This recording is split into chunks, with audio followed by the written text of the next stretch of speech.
Buenos días, buen día.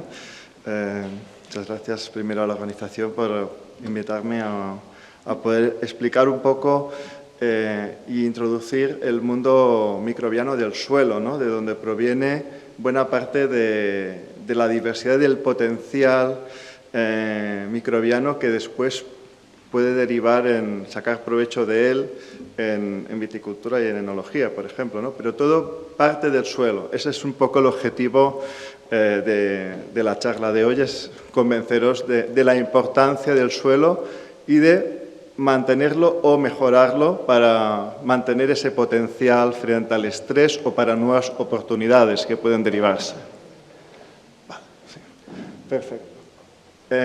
La charla va a tener primero una introducción sobre la importancia de la microbiota del suelo, por qué es importante, por qué tenemos que aprender mucho más de ella y después maneras de estudiarla, veremos que es un reto estudiar una diversidad tan elevada.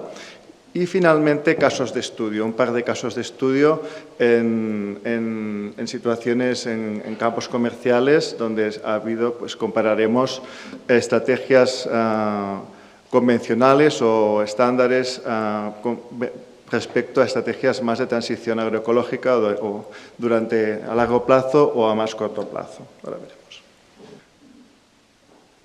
En el suelo, ¿qué es importante? Conocer que a nivel planetario tenemos 10 a la 29 hasta 10 a la 30 bacterias en el suelo, microorganismos en general, bacterias, hongos, arqueas, básicamente. Representan prácticamente entre el 13% del carbono de toda la biosfera es del mundo microbiano en el suelo. O sea, haciendo la competencia al carbono de la lignina de los bosques, ¿no?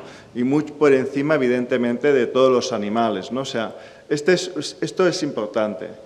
Hemos visto, en nuestro sistema, nosotros, por ejemplo, tenemos un único genoma, muchas células, pero siempre el mismo genoma. Interaccionamos con la microbiota intestinal, microbiotas varias en nuestro organismo, y los genes están intercambiados. Tenemos genes de nuestras células, pero también tenemos genes de los microorganismos que tenemos en nuestras microbiotas. En el suelo ocurre lo mismo, pero aún de una forma más exagerada.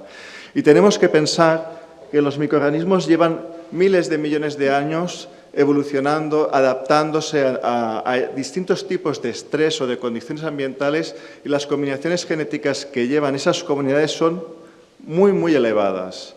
Eso indica la importancia de conocerlos mejor, porque realmente van a contribuir mucho en la funcionalidad de, por ejemplo, en este caso, de la vid, por ejemplo, ¿no? O sea, pero todo deriva principalmente del potencial microbiano que alberga el suelo. Ahora veremos que todo empieza del suelo, ¿no? También es muy importante saber que tenemos, a veces, en un gramo de suelo, por ejemplo, vemos aquí, ¿no? O sea, estamos hablando de que tenemos de 1.000 a 10.000 millones de bacterias por gramo, pero lo importante es la cantidad diferente de bacterias o de microorganismos que tenemos, entre centenares a miles de taxones diferentes de bacterias, de hongos y de arqueas. Todos ellos con un subgenoma diferente, con genes. Algunos pueden ser diferentes, contribuyendo a esta diversidad. No solo tenemos una diversidad de nombres y apellidos, de géneros y especies, sino de genomas y de variaciones muy elevadas. Y además, como hemos visto, ponemos la variable epigenética también en este microbioma del suelo, nos podemos imaginar de la complejidad del reto que tenemos. Y de hecho, estamos aprendiendo, estamos empezando a entender lo que tenemos alrededor y cómo podemos incluso sacar provecho o manipularlo de alguna forma o de alguna forma controlar o mejorar este potencial. Un tema muy importante en lo que es la sostenibilidad en la producción, ¿no? Por ejemplo, es el tema de la salud global, el One Health, ¿no? ¿Por qué este concepto? Porque sabemos, se está demostrando que un suelo saludable, que ahora veremos que es capaz de proveer funciones de interés, también la producción primaria, pero otras funciones ecosistémicas también, contribuye a una mejor salud global, no solo del suelo, también de los habitantes, los animales, las plantas de su alrededor. Eso parece que estemos muy lejos de lo que el suelo nos puede afectar a nuestra salud, pero veremos que no, hay estudios que demuestran, por ejemplo en este estudio, que la microbiota de los habitantes de alrededor de suelos de determinado tipo, pues está influenciada por esa microbiota. De hecho, aquí lo vemos, tenemos un suelo con mucha diversidad, y esta diversidad, pues de ahí deriva la diversidad que tenemos en las microbiotas de los organismos pluricelulares como nosotros, ¿no?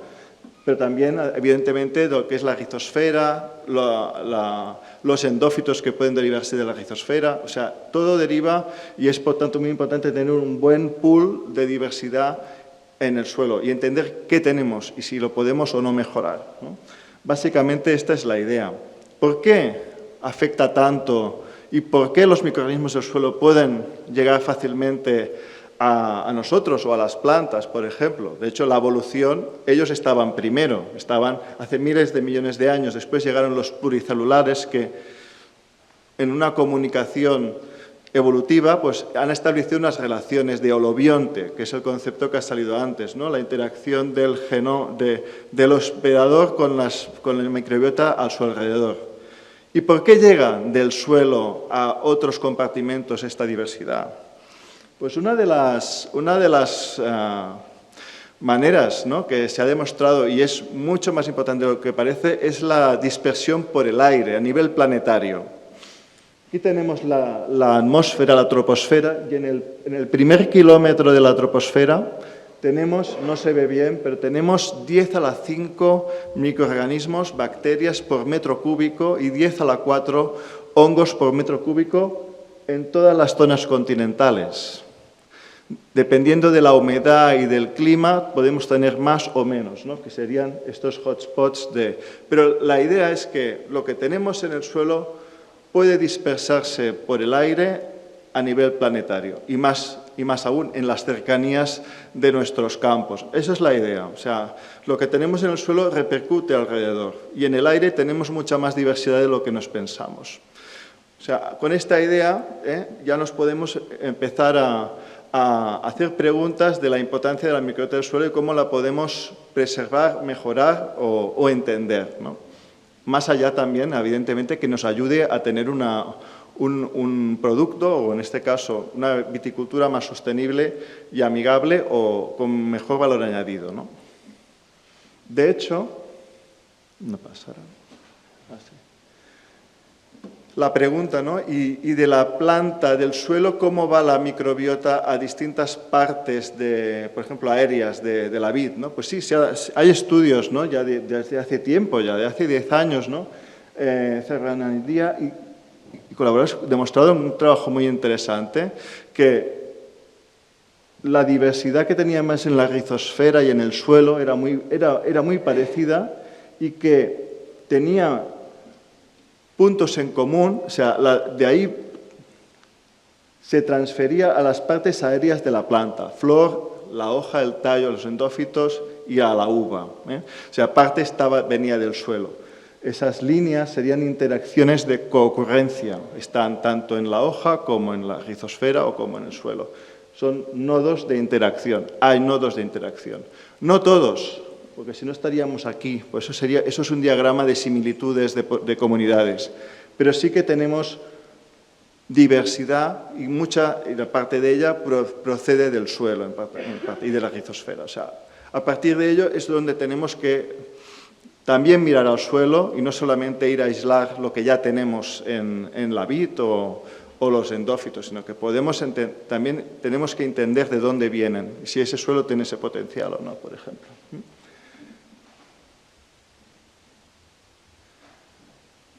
Cuando hacemos estudios, veo que no están animados, cuando hacemos estudios de diversidad, intentamos entender esas centenares, miles, ¿no?, no diríamos especies, de táxones, ¿no?, que son secuencias que se asignan a un tipo de taxón determinado, ¿no?, y poder comparar, ¿no?, si un suelo o otro suelo tienen diversidades parecidas en composición, en cantidad, en distribución. Ahora veremos, distintas preguntas.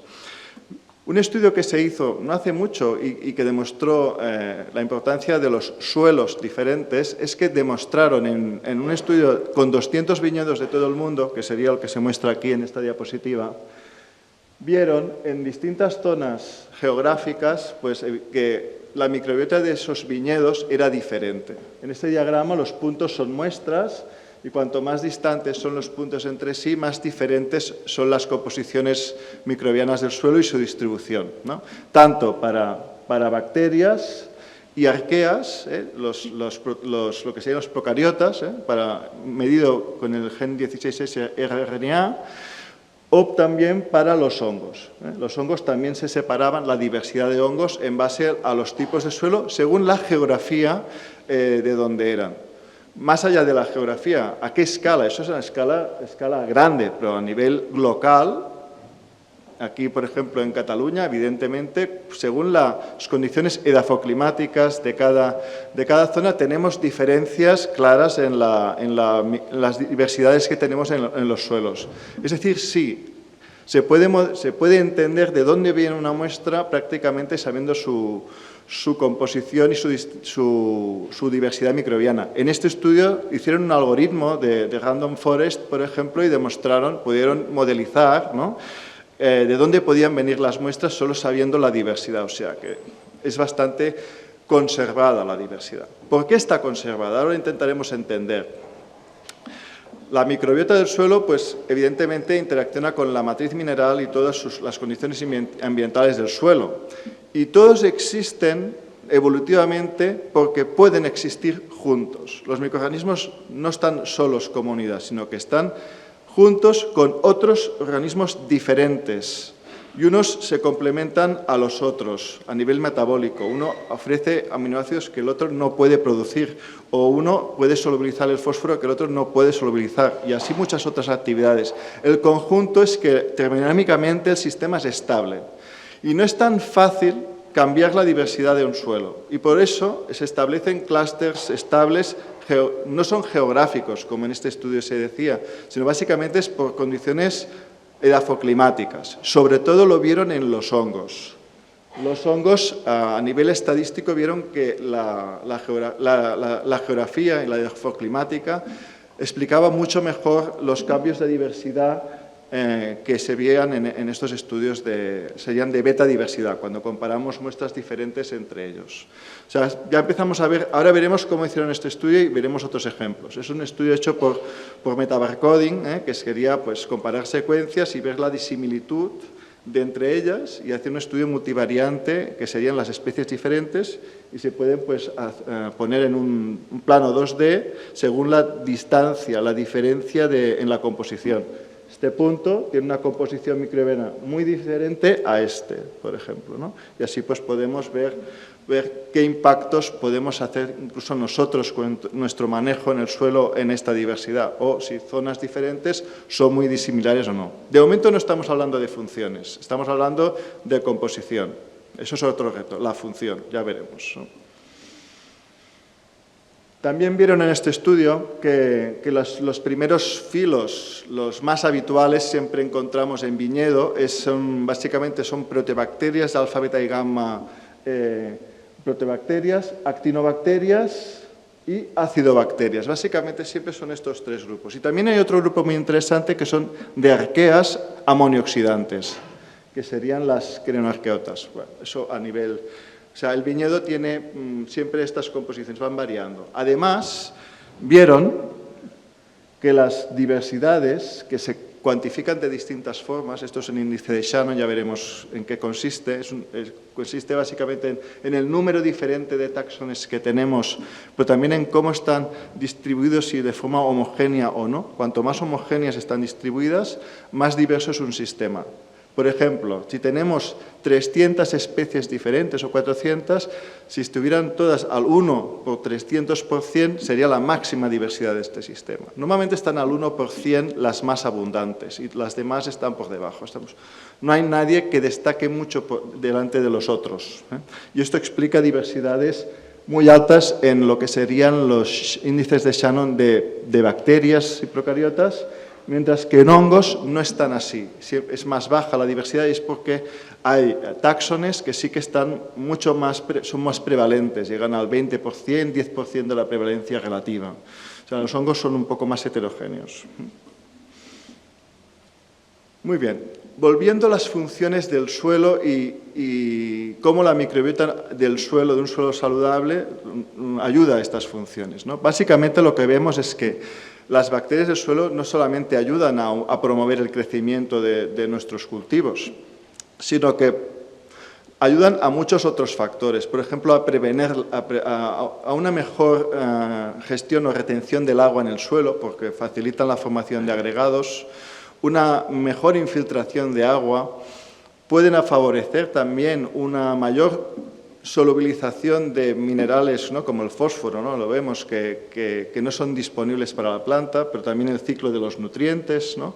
También hemos visto que pueden y ayudan mucho a veces en el crecimiento a nivel de, pues, generando ciertas hormonas o promotores de fitohormonas, pero también pueden ayudar a superar el estrés por patógenos, ¿no? Pueden hacer prevención de la aparición o de la somatización de ciertos fitopatógenos que sí que hay en el suelo porque están siempre, lo único si están o no están activos, ¿ya? O sea, hacen de estrategias supresoras del suelo, por ejemplo, ahorrándonos, por ejemplo, a la larga quizás estrategias más de uso de ciertos plaguicidas que quizás nos podíamos ahorrar, haciendo más sostenible el sistema. También, básicamente, con una mejor salud del suelo prevenimos la aparición de ciertas especies que pueden ser incluso patógenas no solo para las plantas, sino para otros animales o nosotros mismos. Los temas de la zoonosis, por ejemplo. O sea, un suelo saludable puede prevenir que esto no sea tan probable, ¿no? Básicamente. Muy bien. Cuando miramos las funciones del suelo, vemos que muchas de ellas están gobernadas por la actividad microbiana. Y la idea más importante que quiero mostrar aquí es que esta diversidad microbiana del suelo, cuanto más diversidad, más posibilidad de ofrecer funciones, más servicios ecosistémicos, más saludable es el suelo. La legislación ahora mismo en Europa, desde hace un mes, salió una directiva, ¿no?, de monitoreo de salud del suelo y resiliencia. Pues habla de servicios ecosistémicos, es igual a una mayor salud del suelo. Es el que es capaz de proveer estos servicios. Pues esa diversidad que ayuda a proveer estos servicios está afectada por distintos factores, se ha visto en la literatura, ¿eh? Muchos de ellos se derivan de la gestión de los cultivos, porque podemos alterar el ratio carbono-nitrógeno, podemos alterar, por ejemplo, el tema de la compactación del suelo con un exceso de laboreo, con maquinaria, podemos impactar con un exceso de nitrógeno en el suelo, ¿eh? Vemos, ¿no?, que la humedad, la temperatura, a lo que vamos en el cambio global, también impactan en cambiar la diversidad de estas comunidades, pero también lo es el viento y la lluvia, la pérdida de suelo, de finos del suelo, de arcillas sobre todo, impacta muchísimo, arcillas y limos, en la pérdida de diversidad del suelo. Hay que intentar evitar que esto suceda, porque perdemos mucha capacidad. Para ello, el uso de cubiertas o un laboreo más superficial es importante. También la textura del suelo es muy importante. Por el mero hecho ya de la erosión o por la propia textura ya nos condiciona el suelo que tenemos. Y sobre todo la capacidad de intercambio catiónico. Muy importante, es un concepto importantísimo, ¿eh? Tenemos que tenerla optimizada. Cuando miramos nombres y especies en diversidad, eso es un ejemplo solo, no hay que leer, sino simplemente hay muchas, ¿no?, de distintos grupos, ¿no?, de distintas clases, alfa, beta, gamma, proteobacteria, las actinobacterias que hemos dicho, hongos, faltarían aquí las acidobacterias. Pero lo importante es que las funciones que ellas pueden llevar, la idea, que son muchas, vemos aquí, ¿no?, ya las hemos ido describiendo, muchas veces son redundantes. O sea, una misma función la ejercen distintos microorganismos o a la vez o en momentos diferentes. Eso es habitual. O sea, eso explica por qué la diversidad en el suelo es tan estable, porque las funciones se realizan por distintos microorganismos. Cuando uno de ellos no puede estar activo, otro sí que lo puede estar, y pueden ser de especies diferentes. La diversidad se complementa y mantiene las funciones ecosistémicas del sistema. Por eso es tan importante tener una diversidad elevada, para asegurar el criterio de redundancia, que todas estas funciones que vemos puedan estar llevadas a cabo por distintos grupos diferentes de microorganismos, y no solo un grupo. Por ejemplo, ¿no?, la solubilización de fósforo. Aquí veis la cantidad inmensa, ¿no?, de especies, de géneros, perdón, que lo pueden llevar a cabo de distintas formas. Sería una actividad redundante. Eso es un criterio importantísimo y que explica el porqué de la importancia de la salud, de la diversidad microbiana en los suelos. Asegurar que esto se pueda mantener en el tiempo. Muy bien, ¿y cómo estudiamos todo esto? ¿Cómo puedo yo monitorizar mi suelo y puedo intentar jugar con él o con mis estrategias de manejo, y durante cuánto tiempo? Primera idea. Todo cambio es lento. Ya hemos visto eso de la termodinámica, la estabilidad durante miles de millones de años, la interacción con la planta.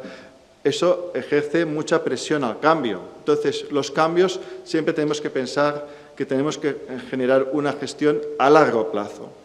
No tenemos que pensar en 1 o 2 años, estamos pensando en 5 o 10 años. Esa es la primera idea. Pero ¿cómo lo estudiamos? El gran problema que tenemos, evidentemente, es que muchos de los microorganismos no son cultivables. La microbiología clásica nos ayuda a aislar y estudiar aislados de interés. Sigue siendo muy vigente y muy importante, pero hay que intentar siempre ir a técnicas moleculares basadas en que no dependen del crecimiento, ¿no? Muy bien, vamos a explicar algunas de ellas habituales, ¿no? Por ejemplo, el metabarcoding, ¿no?, que tanta gente habla, ¿no?, en día, sería también entendida como metataxonomía, metabarcoding, metataxonomía, metagenómica del gen 16S, de la región ITS. Todos estos nombres son muy habituales. Son técnicas de secuenciación masiva, donde básicamente lo que se hace es, con muchas muestras de suelo a la vez, no una, sino muchas, amplificamos una región concreta del ADN de esos suelos, ¿sí?, y todos estos fragmentos secuenciados, miles de ellos, masivamente, los estudiamos mediante herramientas bioinformáticas, primero, para ver a qué tipo de taxonos pertenecen, ¿no?, asignación taxonómica, ¿no?, y después si lo que tengo en una muestra es diferente a lo que tengo en otra, ¿no? Eso, con herramientas bioinformáticas y pasos diferentes, pues se puede llegar a esto. Y después poderlo comparar de forma estadística para sacar conclusiones reales, que esto es lo que a veces cuesta más, ¿no?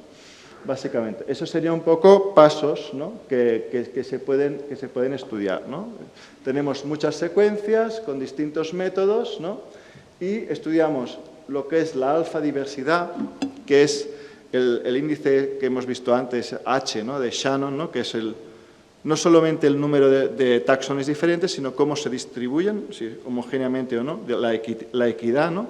Después teníamos la riqueza, que sí que sería el número de taxones diferentes que tenemos, ¿no? Eso sí, que sería también el índice de CAO o de riqueza directo.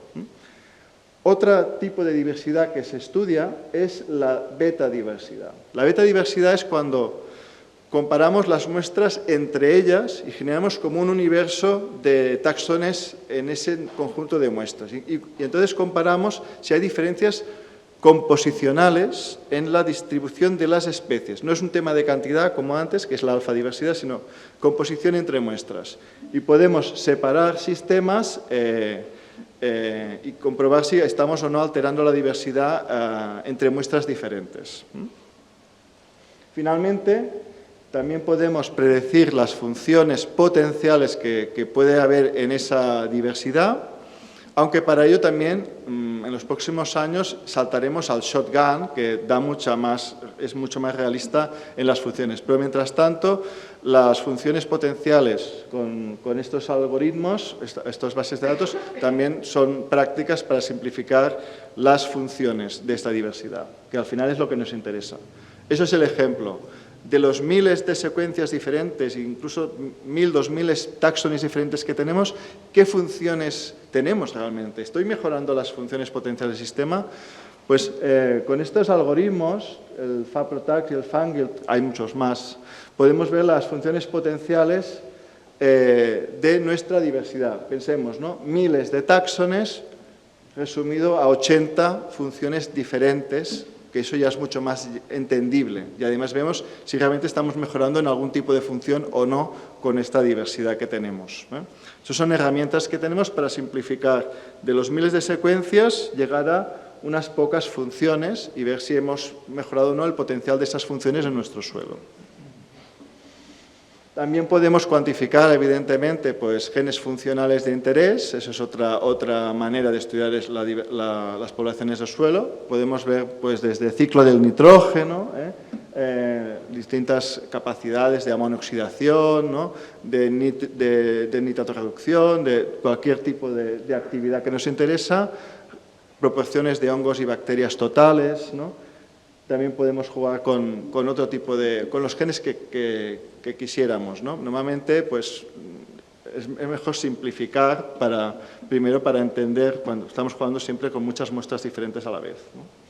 También hay otras herramientas para cuantificar directamente, ¿no? Evidentemente, pues de microscopía avanzada, pues tenemos...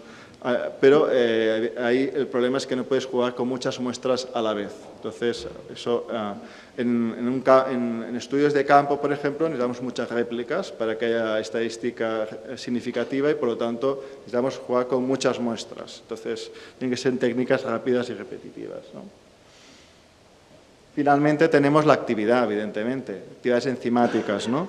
Desde la beta-glucosidasa, las ureasas, las fosfatasas, las quitinasas son importantes, el ciclo de carbono, del nitrógeno, ¿no? Por ejemplo, la beta-glucosidasa nos da ideas, ¿no? De si estamos o no utilizando compuestos lignocelulósicos de potencial, ¿no? La ureasa, pues el tema evidentemente de la transformación de la urea en el suelo, las deshidrogenasas, la capacidad energética del suelo, o la quitinasa, muy interesante, por ejemplo, es para cómo luchar contra, por ejemplo, potenciales patógenos, fitopatógenos o insectos patógenos o artrópodos patógenos, ¿no? Hay microorganismos con quitinasas positivas, ¿no? Temas de respirometría y también podemos jugar también con ensayos más masivos bioquímicos como las ecoplates, donde sistemas donde podemos jugar, por ejemplo, con 30 sustratos de carbono y ver con cuáles crecen mejor nuestras muestras. Eso es para establecer más función de las poblaciones microbianas que tenemos en el suelo. Son como estudios complementarios. Lo ideal, hacerlo todo, integrarlo y después discutirlo. Sería... ¿Qué preguntas nos hacemos cuando estudiamos las poblaciones microbianas en los estudios que ahora vamos a hacer un par de ejemplos? Pues siempre son parecidas, hay muchas y por tanto es priorizar qué preguntas estamos haciendo realmente, ¿no? Porque todas no se pueden responder en un mismo estudio, pero principalmente podría ser eso, ¿no? O sea, ¿qué diversidad tenemos? Si nuestra gestión ha cambiado o no la diversidad, ¿no? ¿Cuáles son esas funciones potenciales? ¿Qué factores ambientales que tenemos en nuestro sistema están afectando realmente a la diversidad y no solamente la estrategia de manejo? Porque yo a veces hago una cosa u otra, pero estoy alterando factores ambientales. Puedo intentar estadísticamente entender cuáles de ellos son los más críticos. Eso también es importante, ¿no?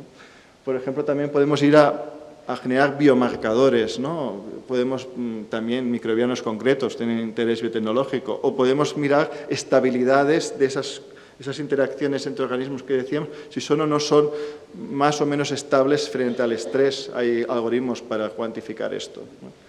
Hay muchas preguntas que podemos hacernos, ¿eh?